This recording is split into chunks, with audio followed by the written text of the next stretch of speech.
சாப்பாடே போட மாட்டாங்களா, அப்படியே போட்டாலும் சாப்பாடெல்லாம் உங்கள் அம்மா சாப்பிட்ருவாங்களா அப்படின்னு ரிட்டன் கொஸ்டின் வந்து பார்த்தீங்கன்னா சும்மா கத்தி மாதிரி வந்து போகும். வந்துட்டு இந்த கருப்பு சுண்டல்னு சொல்லுவாங்க இல்லைங்களா, ஐனே கமெண்ட் இருக்கா உங்களுக்கு என்ன பிரச்சனை அப்படின்னு நான் ஓப்பனாகவே வந்து கேட்டுட்டேன்.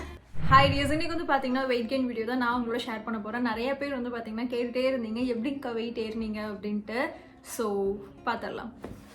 ஓகே, ஸ்ட்ரெயிட்டாக பாயிண்ட்டுக்கு வந்துடலாம். முன்னே நான் இருந்த வெயிட் வந்து பார்த்தீங்கன்னா 45, 43, 45 இந்த ரேஞ்சில் தான் இருப்பேன். திடீர்னு 45 வருவேன், அதுக்கப்புறம் திடீர்னு 43 வருவேன். இந்த ஒரு வெயிட்டில் தான் நான் இருந்துகிட்டே இருந்தேன். இப்போ என்னுடைய கரண்ட் வெயிட் வந்து பார்த்தீங்கன்னா 51.2 இந்த வெயிட்டில் வந்து நான் இருக்கேன். வெயிட் கெயின்காக நான் பண்ணாத வேலையே இல்லை. ஏன்னா எனக்கு ஒரு 5 kgs ஏறினா நல்லாயிருக்கும் அப்படின்னு எனக்கே ஃபீல் ஆச்சு. வந்துட்டு நான் நிறையா விஷயம் வந்து ட்ரை பண்ணேன். ரெகுலராக ஃபுட் எடுத்துக்கிறதா இருக்கட்டும், மார்னிங் இந்த பனானா, ஓட்ஸ், அதுக்கப்புறம் ஹனி இதெல்லாம் மிக்ஸ் பண்ணி சாப்பிட்டா கேலரிஸ் அதிகமாக வரும்னு சொல்லிட்டு அதில் ரெகுலராக ஃபாலோ பண்ணேன். எது பண்ணாலுமே வந்துட்டு எனக்கு அவ்வளோ ரிசல்ட் கொடுக்கல. இது வந்து பார்த்தீங்கன்னா ஒவ்வொருத்தரோட உடம்பு வாக்கு தான். கொஞ்சமாக சாப்பிட்டாலும் சில பேருக்கு புஷ்ஷுன்னு வந்து ஏறிடும். நம்ம எவ்வளோ சாப்பிட்டாலும் சில பேர் லீனாகவே தான் இருப்பாங்க. நான் அந்த கேட்டகரி தான். வெயிட்டே ஏற மாட்டேங்குது அப்படின்னு யோசிச்சிங்கன்னா உங்களுக்கு மெயினான ஒரு ரீசன் ஒயிட் டிஸ்சார்ஜ் இருக்கும். ஸோ எனக்குமே வந்து பார்த்தீங்கன்னா பிஃபோர் மேரேஜ் வந்துட்டு ஒயிட் டிஸ்சார்ஜ் அதிகமாக வந்து ஆகிட்டு இருந்தது. நம்ம பாடி வந்து பார்த்தீங்கன்னா ரொம்ப ரொம்ப ஹீட்டாக இருக்கும். ஸோ என்னெல்லாம் சொல்லணும்னா நான் ஒரு நடமாடும் ஹீட்டர்னே சொல்லலாம். அந்தளவு இப்படி கை வச்சாலே சூடாக இருக்கும். இப்போ வந்து பார்த்தீங்கன்னா எல்லாம் கொஞ்சம் நார்மலாக இருக்குது. முன்னெல்லாம் அவ்வளோ ஹீட்டாக இருந்தது எனக்கு. நம்ம ஒயிட் டிஸ்சார்ஜ் கொஞ்சம் கொஞ்சமாக கம்மி பண்ணணும். அதுக்கப்புறம் தான் வந்து பார்த்தீங்கன்னா நம்ம வெயிட் கெயின்லேயே வந்து கான்சென்ட்ரேட் பண்ணணும். ஒயிட் டிஸ்சார்ஜ் ஆகக்கூடாது. அதுக்கு என்ன பண்ணணும்னு கேட்டிங்கன்னா இந்த வெந்தயம் இருக்கு இல்லைங்களா, அது வந்துட்டு நைட்டே தண்ணியில் ஊற வச்சுட்டு மார்னிங் வந்துட்டு அந்த வாட்டரோட அந்த வெந்தயத்தையும் நீங்கள் வந்து முழுங்கிருங்க. இப்படி ரெகுலராக பண்ண வந்து பார்த்தீங்கன்னா ஒயிட் டிஸ்சார்ஜ் நிற்குமான்னு கேட்டிங்கன்னா அது கொஞ்சம் கொஞ்சமாக நின்றுடும். மெயினாக வந்துட்டு நம்ம பாடி வந்து கூல் ஆக ஆரம்பிக்கும். அந்த ரொம்ப அதிகமாக ஹீட் ப்ரொடியூஸ் ஆகிறதுலாம் வந்து பார்த்தீங்கன்னா அப்படியே போயிட்டு நம்ம கூலிங்காக இருக்க மாதிரி இருக்கும். ஸோ ஃபெனிக்ரிக் சீட் வந்து பார்த்தீங்கன்னா சில பேருக்கு வந்துட்டு லூஸ் மோஷன் ஆகிறது கூட வாய்ப்பு இருக்குது. நீங்கள் வந்துட்டு ஸ்டார்டிங் அப்போ வந்து பார்த்தீங்கன்னா வீக்லி 2 times இல்லை 3 times இந்த மாதிரி வந்து எடுத்துக்கோங்க. ரெகுலராக எடுத்துக்க வேண்டாம். இல்லை உங்கள் பாடி வந்து அதுக்கு அக்செப்ட் பண்ணிக்குது அப்படின்னா நீங்கள் ரெகுலராக கூட வந்து எடுத்துக்கலாம். ஒரு பனானா மில்க் ஷேக் வந்து எடுத்துக்கோங்க, ட்ரை ஃப்ரூட்ஸ்லாம் நிறையா போட்டு. அதுக்கப்புறம் வந்துட்டு இந்த கருப்பு சுண்டல்னு சொல்லுவாங்க இல்லைங்களா, அது வந்து நான் அப்படியே லைட்டாக உப்பு போட்டு வேவிச்சு கொடுப்பாங்க. எனக்கு அது ரொம்ப பிடிக்கும். அதுவும் நான் சாப்பிட்ருவேன். அதுக்கப்புறம் வந்துட்டு ரெகுலராக இந்த செவ்வாழைப்பழம் இருக்குது இல்லைங்களா, ஒரு நாள் கூட ஸ்கிப் ஆனதே இல்லை. நான் எங்கள் வீட்டில் இருக்கும்போது அது இல்லாமல் நான் வந்து சாப்பிட்டுட்டு இருந்தேன். இப்போ கூட நான் எங்கள் வீட்டுக்கு போனேன்னு வைங்களேன், செவ்வாழைப்பழம் ரெகுலர். அது நான் சாப்பிட்டு முடிக்கிறவர்களும் நவரவே மாட்டாங்க. பார்த்தீங்கன்னா ப்ராப்பராக வீட்டில் என்னென்ன ஃபுட்டு செய்கிறாங்களோ அது டைமிங்க்கு சாப்பிட்டாலே போதும். ரொம்ப இதையும் நம்ம போட்டு கன்ஃபியூஸ் பண்ணிக்கலாம் வேணாம். வீட்டில் எது செய்கிறாங்களோ அதை ரெகுலராக சாப்பிட்டு மில்க் ஷேக்கும் அதுக்கப்புறம் கருப்பு சுண்டல் மட்டும் ரெகுலராக எடுத்தாலே போதும். இன்னொரு விஷயம் வந்துட்டு பாடி ரொம்ப ஹீட்டாக இருக்குது அப்படின்னா நீங்கள் வந்துட்டு இந்த பாதாம் பிசின் வந்து சாப்பிட்லாம். இது நானுமே சாப்பிட்ருக்கேன்.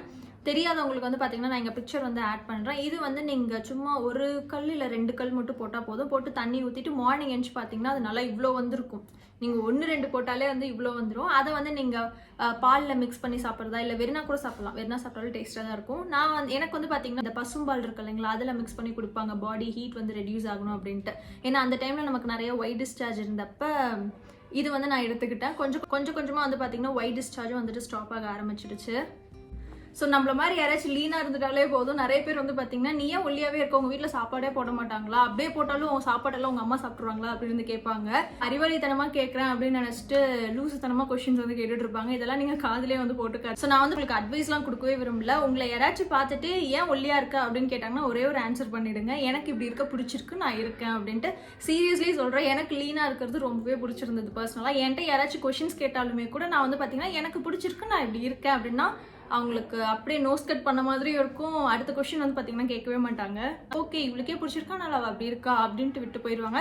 ஸோ இப்போ வந்து பார்த்தீங்கன்னா நான் டெர்மாவாயோட ஹைட்ரா கிளென்சர் வந்து யூஸ் பண்ணுறேன். எவ்ரிடே யூஸஸ்க்கு ரொம்பவே சூப்பராக இருந்தது. இது வந்து பார்த்தீங்கன்னா சோப் ஃப்ரீ. அது மட்டும் இல்லாமல் pH பேலன்ஸ்ட் வந்து இந்த கிளென்சரில் இருக்குது. ஸோ இதில் பவர் ஆஃப் நேச்சுரல் கொலாய்டல் ஓட்டமில்ஸ் வந்து ஆட் பண்ணியிருக்காங்க. உங்களோட இம்ப்யூரிட்டிஸ் எல்லாமே நல்லா ரிமூவ் பண்ணிவிடும். அது மட்டும் இல்லாமல் இதில் எசென்ஷியல்ஸ் ஆயில்ஸ் இருக்குது. நல்ல ஒரு மாய்ஸ்சராக இருக்கும் ஜென்டலாக.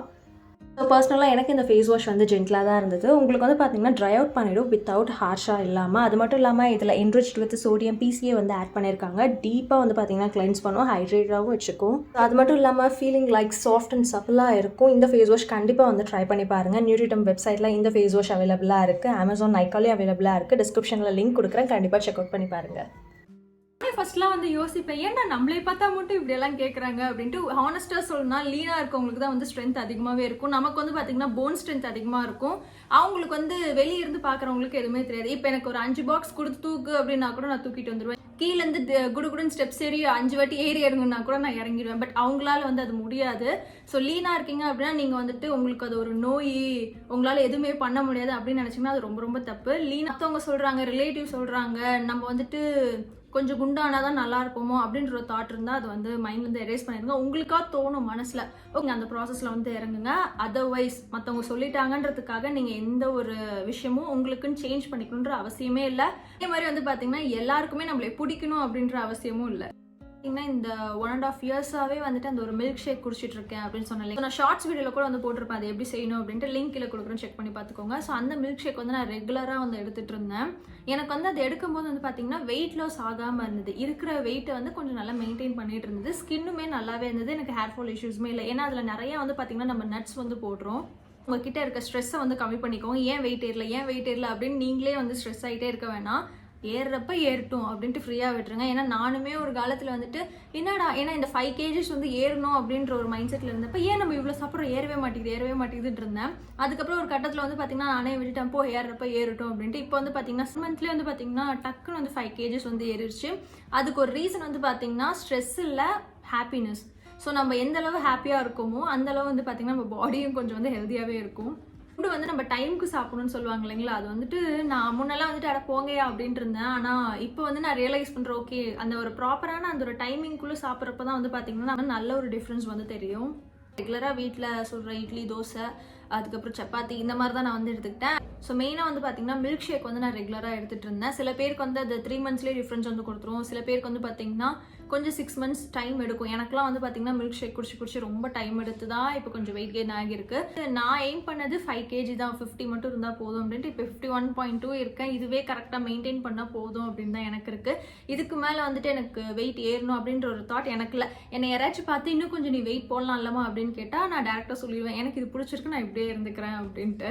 இன்னொன்று வந்து பார்த்தீங்கன்னா நான் இதுக்காக ஹாஸ்பிட்டல்லாம் போய் கூட வந்து செக்அப் பண்ணேன். ஒருவேளை லீனாக தான் நமக்கு நிறைய ஹெல்த் இஷ்யூஸ் இருக்குமோ அப்படின்ட்டு ஹாஸ்பிட்டல் போய் செக்அப் பண்ணிவிட்டு பிளட் டெஸ்ட்லேருந்து எல்லாமே வந்து செக் பண்ணேன். டாக்டருமே வந்து பார்த்தீங்கன்னா ஒன்றுமே இல்லாமல் நீ ரொம்ப நல்லா ஹெல்த்தியாக தான் இருக்க, ரிலேட்டிவ்ஸ் கலாய்ச்சாலும் சரியில்லை, வீட்டில் கலாய்ச்சா கூட நமக்கு அவ்வளோவா வந்து ஹர்ட் ஆகாது. அதுவும் இந்த ஃப்ரெண்ட் சர்க்கிள்ஸ் இருப்பாங்க இல்லைங்களா, அங்கே வந்துட்டு டெய்லி நம்மளை பார்க்குறவங்க தான் இருந்தாலுமே வந்து பார்த்தீங்கன்னா என்னமோ நம்ம ஒரு வித்தியாச பிறவி மாதிரி திடீர்னு அவங்களுக்கு தோணும், ஏன் நீ இவ்வளோ ஒல்லியாக இருக்க, சாப்பிடவே மாட்டியா, எப்படி வேணாலும் இப்படி ஒல்லியாக இருக்க முடியுது அப்படின்னு சொல்லுவாளுங்க. அப்போ ஒரு கடுப்பு வரும் பாருங்களேன். ஆனால் கேட்க முடியாது, because we are kind hearted people. ஏன்னா அவங்க கேட்குறது நமக்கு ஹர்ட் ஆகுதுன்னா திருப்பி நம்ம கேட்டால் நம்ம ஹர்ட் ஆன மாதிரி தான் அவங்களுக்கும் ஆகும் அப்படின்னு தோணும். அதனாலே வந்து பார்த்தீங்கன்னா மோஸ்ட்லி நான் வந்து கொஷின்ஸ் ரிப்பீட் பண்ண மாட்டேன். காலேஜ் டேஸில் பேச வராங்க, நம்மளை ஒரு மாதிரி கார்னர் பண்ணுறாங்க, இன்சல்ட் பண்ணுறாங்க அப்படின்னா நான் டேரெக்டாகவே பேசிடுவேன். அப்போலாம் வந்து பார்த்தீங்கன்னா நம்மளை இன்சல்ட் பண்ணால் கூட நம்ம திருப்பி அவங்கள வந்துட்டு இன்சல்ட் பண்ணக்கூடாது, ஹர்ட் ஆகும்ன்ட்டு ரொம்ப வருஷமாக இப்படி தான் இருந்துட்டு இருந்தேன். இப்போ ஒரு கைண்ட் ஆஃப் சேஞ்ச் ஓவர் இருக்குது என்கிட்ட. யாராச்சும் என்னைய வந்து இன்சல்ட் பண்ணுறாங்க, என்னுடைய செல்ஃப் ரெஸ்பெக்டை வந்துட்டு சுரண்டுறாங்க அப்படின்னா ரிட்டன் கொஸ்டின் வந்து பார்த்தீங்கன்னா சும்மா கத்தி மாதிரி வந்து போகும். ஏன்னா இதுக்கெலாம் நான் இப்போ ஃபீல் பண்ணுறதுலாம் இல்லை. நான் வந்து இப்படி பேசுகிறேன். ஸ்கூல் காலேஜ் டேஸ்லலாம் நானும் உங்களுக்கு ஒரு மைண்ட் செட் இருக்கும் இல்லைங்களா, அந்த மாதிரி தான் நானுமே இருந்துட்டு இருந்தேன். யாராச்சும் ஒருத்தர் சொல்லிட்டாலுமே வந்துட்டு ஒரு மாதிரி இன்செக்யூர் ஆக ஆரம்பிச்சிடும். ஒருவேளை நம்ம ரொம்ப ஒல்லியாக இருக்கோமோ, ஏதோ பின்னாடி பிரச்சனை வந்துருமோ, நம்ம ஹெல்த்தியாக இல்லையோ அப்படின்ட்டுலாம் நிறையா தோணும். பட் அது எல்லாமே வந்து பார்த்தீங்கன்னா நீங்கள் குண்டாக இருந்தாலும் குறை சொல்ல தான் போகிறாங்க, ஒல்லியாக இருந்தாலும் குறை சொல்ல தான் போகிறாங்க. ஏன் நீங்கள் பர்ஃபெக்ட் ஷேப்பில் இருந்தால் கூட அங்கேயும் ஏதாச்சும் ஒரு குறை கண்டுபிடிக்க தான் போகிறாங்க. ஸோ மற்றவங்களுக்காக மைண்டை கொண்டு போய் டைவெர்ட் பண்ணாமல் நம்ம நல்லா இருக்கோமா, நமக்கு பிடிச்சிருக்கா, எப்பயுமே வந்து பார்த்தீங்கன்னா ஃபர்ஸ்ட் ப்ரையாரிட்டி உங்களுக்கு கொடுங்க. நான் சந்தோஷமாக இருக்கேனா, எனக்கு இது பிடிச்சிருக்கா அப்படின்றது மாதிரி யோசிங்க. நம்மளே நம்பி இருக்கவங்கள நம்ம கொஞ்சம் ஹாப்பியாக வச்சுக்க முடியும். நம்மளே ஒரு மாதிரி டல்லாக இருந்துட்டு மற்றவங்க சொல்கிறது யோசிச்சுட்டு இருந்தோன்னா வச்சுக்கோங்களேன், அடுத்த லெவலுக்கு வந்து போகவே முடியாது.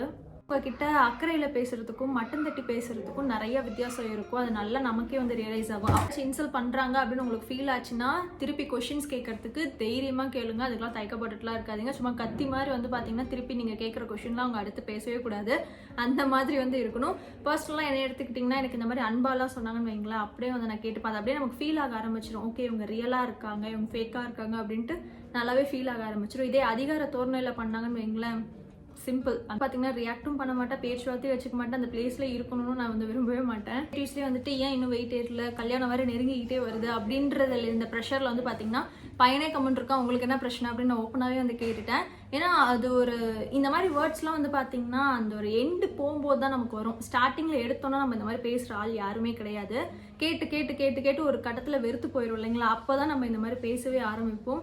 ஸோ ஒரு பீரியட் ஆஃப் டைம்லலாம் நானே சொல்ல ஆரம்பிச்சிட்டேன், என் பார்ட்னருக்கே பிரச்சனை இல்லை, உங்களுக்கு என்ன பிரச்சனை அப்படின்னு நான் கேட்கவே ஆரம்பிச்சிட்டேன். நான் என்ன சொல்கிறேன்னா, எல்லாரையுமே வந்து பார்த்தீங்கன்னா மதிக்கவும் தெரியணும். உங்களை இன்சல்ட் பண்ணுறாங்கன்னா திருப்பி கொஷின்ஸ் கேட்கவும் நீங்கள் ரெடியாக இருந்துக்கோங்க. இந்த ஒரு குவாலிட்டிஸ் நீங்கள் வளர்த்துக்கிட்டாலே போதும். ஸோ நம்ம கிட்ட எது இல்லைனாலுமே கூட இந்த கான்ஃபிடன்ஸ் இருந்துச்சுன்னு வைங்களேன், எல்லாமே நம்ம கிட்ட கொண்டு வந்துடும். வீடியோ அப்படியே பெருசாக இருக்கும், நிறைய ஏதோ பண்ணியிருக்காங்க அப்படின்னு நீங்கள் எக்ஸ்பெக்ட் பண்ணியிருந்தீங்கன்னா ஐம் ரியலி சாரி, அந்த மாதிரிலாம் நான் எதுவுமே பண்ணலை. ஸோ அவ்வளோதான் டிஎஸ், இதோட இந்த வீடியோ முடியுது. நான் உங்களை நெக்ஸ்ட் வீடியோவில் பார்க்குறேன். பாய்.